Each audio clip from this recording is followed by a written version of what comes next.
Bismillahirrahmanirrahim. Assalamualaikum warahmatullahi wabarakatuh. Perkenalkan, saya Jajan Jalani, mata kuliah Ekonomi Pangan Wilayah sebagai salah satu syarat mengikuti UTS. Kami eh, writing dari topik 1 sampai 4. Kami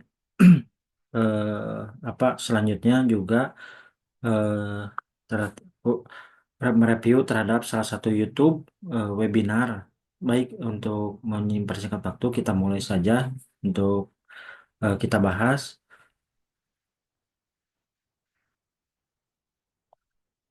Indonesia adalah negeri yang terus berkembang, melakukan banyak pembangunan, ada yang sukses mengubah daerah terpencil menjadi pusat pertumbuhan, ada pula yang justru terjebak dalam paradok pertumbuhan ekonomi tanpa pemerataan sebagai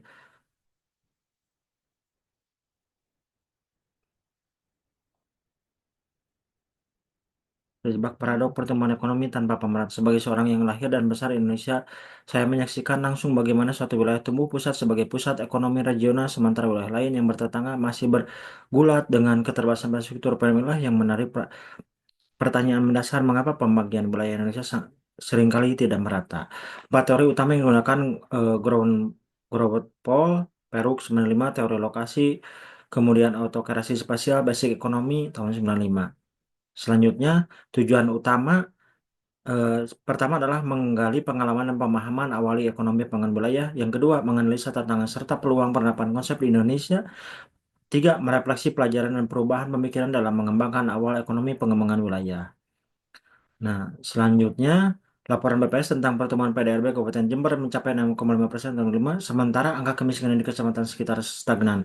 Saya menyadari bahwa kutub pertumbuhan dalam praktiknya bisa menjadi double edged sword. Di satu sisi menciptakan lapangan kerja, di sisi lain memicu inflasi tanah yang meringankan masyarakat kecil. Adapun konsentrasi aktivitas ekonomi pada kawasan industri, pengelolaan di wilayah Kabupaten Jember selama 5 tahun mengalami penurunan nilai kekuatan aglomerasi. Kebi- Kebingungan lain muncul saat menganalisis data spasial peta hotspot industri di suatu kawasan dengan menggunakan QGIS menunjukkan konsentrasi aktivitas ekonomi di koridor jalan raya penghubung industri. Puluhan UMKM kecamatan lainnya justru gulung tikar karena adanya bersaing dengan industri besar.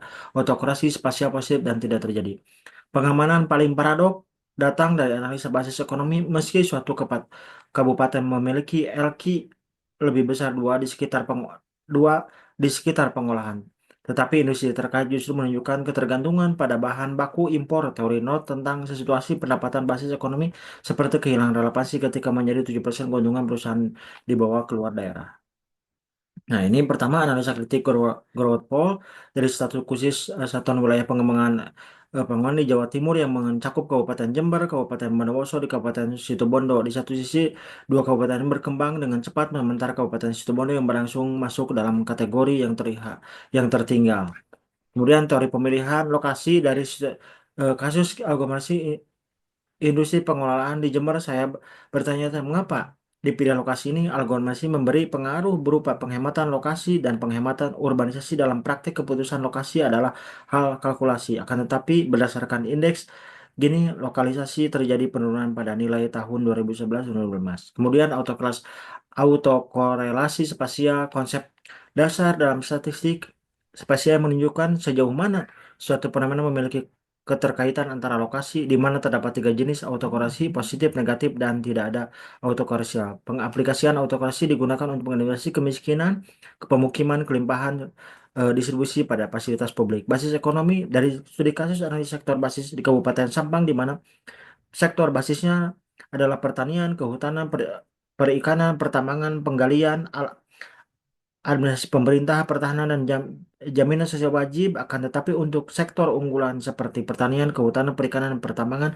dan penggalian mengalami pertumbuhan yang tertekan. Hal ini terjadi karena pemerintah setempat kurang untuk berinvestasi melakukan pelatihan. Nah, M- melalui diskusi pembelajaran ini, pertama dari topik 1, pembelajaran utama, pusat pertumbuhan bukan solusi ajaib. Backwards effect tidak terhindar dari bisa dikelola. Pertumbuhan harus diikuti dengan transformasi destruktif. Kemudian topik 2, pelajaran utama, efisiensi keberlanjutan lokasi strategis adalah negosiasi kekuatan masyarakat lokal bukan penonton. Topik 3, pelajaran utama konektivitas terhadap sebagai tulang punggung pembangunan data spasial adalah mata ketiga pencarian eksternalitas, tidak mengenai batas administratif. Topik 4, pelajaran utama sektor basis adalah pisau bermata dua, multiplier efek bisa jadi ilusi basis ekonomi harus berakar pada identitas lokal.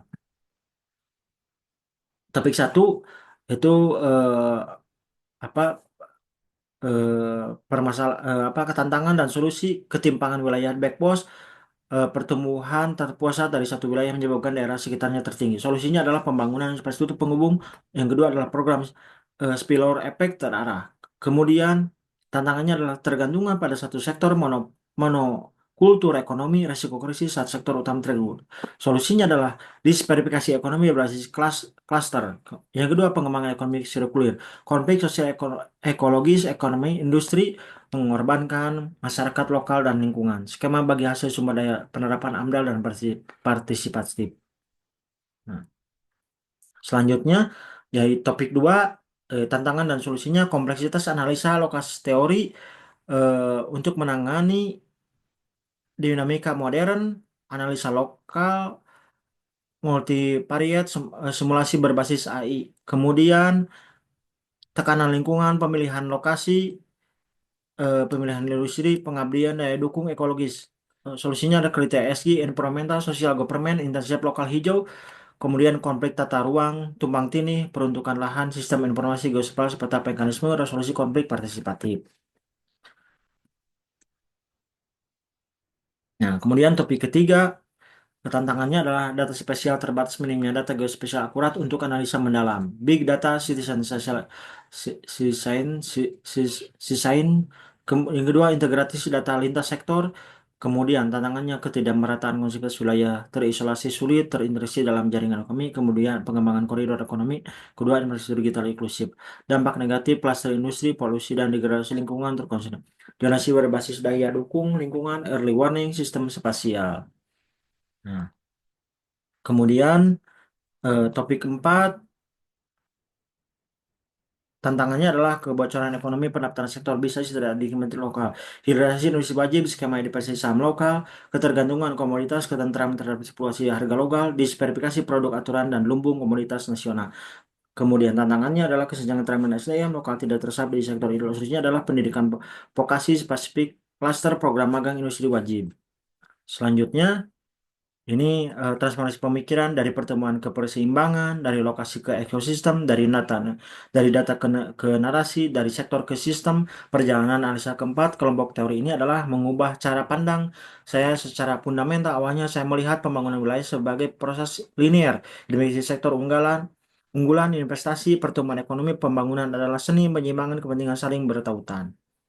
Nah, kesimpulan, government pot bukan sekedar konsekuensi pertumbuhan, melainkan harus menjadi eh, katalis yang berhubung dengan ilustrasi melalui infrastruktur inklusif dan program pemberdayaan. Kemudian, teori lokasi modern menuntut pendekatan holistik dan memadamkan efisiensi Weberian dengan keterberlanjutan ekologis sebagaimana tercermin dalam zonasi terindustri berbasis. Ketiga, akselerasi spasial menegakkan bahwa pembangunan wilayah harus dibawa jaringan bukan titik-titik lokalisasi adalah dan ISA cluster map menjadi alat untuk mengidentifikasi pola ketimpangan dan merancang konektivitas awalnya. Empat, basis ekonomi perlu bertransformasi dari ketergantungan komoditas mentah menuju ekonomi hilirisasi diverifikasi produk turunan dan pengubahan SDM lokal sebagai kunci pertumbuhan. Selanjutnya, implikasi kebijakan muncul adalah keterbukaan. Pertama, kolaborasi quadruple helix. Kedua, pendekatan presisi. Yang ketiga adalah regulasi progresif. Nah, kami mengikuti review webinar ini selanjutnya peranan wilayah pusat pertumbuhan industri WPPI dalam akselerasi pengembangan ekonomi regional dan ini diselenggarakan oleh Kementerian Perindustrian dengan tema peran WPPI dalam akselerasi pengembangan ekonomi regional. Acara dihadiri oleh berbagai pemangku kepentingan termasuk pejabat pemerintah, akademisi, praktisi industri. Tujuan adalah untuk mendiskusikan strategi pengembangan wilayah industri sebagai pusat pertumbuhan ekonomi terutama di luar Jawa serta tantangan dan solusi dengan api yang menghadirkan tiga narasumber. Pertama adalah Bapak Iga Suswarsito, Direktur Perwilayahan Industri Kemenperin. Kemudian Bapak Dewi Haryawan, Direktur Perencanaan Tata Ruang, Kementerian ATR BPN, Bapak Firman Natipulu, Pusat Pengembangan Infrastruktur Wilayah Nasional Kementerian PUPR. Selanjutnya, definisinya WPI adalah kawasan sebagai tempat sebagai pusat pengembang industri berbasis potensi sumber daya alam. SDA, infrastruktur konektivitas untuk mendorong pertumbuhan ekonomi. Tujuannya adalah meningkatkan nilai tambah SDA lokal, misalkan agroindustri di Sumatera, perekonomian di Papua, mengurangi ketimpangan ekonomi Jawa, luar Jawa, Jawa target 60% kontribusi industri normalisasi. Kriteria penerapan adalah ketersediaan SDA unggulan, konsentrat, timika untuk logam, Kalimantan untuk agroindustri, akses infrastruktur, dasar listrik, air, jalan, pelabuhan. Contoh informasinya adalah 2 WPI telah ditetapkan mencapai 86 kabupaten kota dari total 514 Indonesia kawasan industri tematik. Kemudian kesenjangan Jawa PS Pulau Jawa, penjajah infrastruktur jaringan logistik luar Jawa belum memadai, contoh jalan tol Trans Sumatera belum memenuhnya terintegrasi regulasi, perizinan kompleks tumpang tindih antara daerah-daerah daya dukung lingkungan kawasan industri luar Jawa, Jawa seringkali belum memiliki analisa dan kemudian fakta 20% investasi industri terkonsentrasi di Jawa, khususnya di Jakarta, Bandung, Surabaya. Luar Jawa hanya menyumbang 20% dengan keterbatasan. Strategi penyimbangnya adalah ketiga, insentif fiskal, tax allowance untuk industri yang bersifat di luar Jawa, pembangunan kawasan strategi nasional seperti Banda Aceh, Sorong sebagai hubungan industri, peningkatan konektivitas, proyek seperti tol Trans Papua, pelabuhan, pertimbangan untuk diekspor. Peran infrastruktur dan tata ruang, pertama integrasi kebijakan, tantangannya adalah alokasi lahannya 15% hektar dari 611 151 hektar lahan industri nasional yang terisi dampak lingkungannya industrialisasi sporadis di Jawa contohnya Jabodetabek. Kemudian solusi yang diangkat, sinkronisasi data penggunaan One Map polisi untuk memadam data sektor industri, tata ruang, dan lingkungan, infrastruktur pendukung penjaringan khusus karyawan dan pengelolaan limbah terpadu kawasan industri. Kemudian diskusinya adalah isu spesial Jawa Timur sebagai contoh situasi kasus potensinya logistik Surabaya, Gresik, Mojokerto, dan pelabuhan Tanjung Perak. Masalahnya adalah hanya 11,5% kawasan industri Surabaya yang terisi dari 2020. Data 2020. Rekomendasi fokus pada industri maritim dan halal untuk menempatkan potensi lokal, revitalisasi kawasan industri existing, contoh Sier, Surabaya. Diskusi panel yang kedua adalah UMKM dan industri kecil, permasalahan UMKM kesulitan akses baku dan pasar, tindak rekomendasi dalam RTRW banyak beroperasi. Pembangunan sentra IKM, luas maksimal 0, hektar di tiap kabupaten, integrasi UMKM dengan rantai pasok industri besar melalui platform. Kemudian kekuatannya komprehensif, pembinaan mencakup aspek kebijakan tata ruang infrastruktur secara data dividen, penyediaan data seperti luas kawasan industri, dan capaian investasi kemampuan interaktif, sosial tanya jawab memungkinkan peserta termasuk perwakilan daerah menyampaikan masalah konkret. Nah, kemudian kelemahannya teknis acara terdapat gangguan teknis, audio terputus, narasumber, keterangan sosial diskusi ini lebih banyak menjelaskan apa dan mengapa, tetapi kurang detail pada bagaimana implementasi kebijakan. Perspektif mahasiswa, pemerataan PS realita, kolaborasi multisektor, isu lingkungan, peran teknologi, narasumber menyinggung teknologi sistem logistik, kebijakan WPI ideal untuk mengurangi ketimpangan Jawa luar Jawa, tetapi implementasi terbentur minimalnya insentif bagi investor. Kemudian peningkatan sinergi antara Kementerian RBN, PUPR, dan memastikan kawasan industri didukung tata ruang jelas. Isu lingkungan dampak industri terhadap lingkungan, contoh Sungai Citarum, perlu perhatian mahasiswa jurusan teknik lingkungan mengusulkan. Rekomendasinya pertama adalah follow up action, pemerintah perlu membuat pilot project PPI dengan melibatkan universitas untuk monitoring dan evaluasi. Kemudian peningkatan infrastruktur digital, penggunaan One Map, polisi dan satelit data untuk membangun kawasan industri secara real time. Pelibatan generasi muda, membuka program magang atau kompetisi ide bagi mahasiswa untuk menulis dalam perencanaan PPI. Ya, demikian yang bisa disampaikan dari webinar tersebut dan topik tersebut. Sekian yang bisa disampaikan. Wassalamualaikum warahmatullahi wabarakatuh.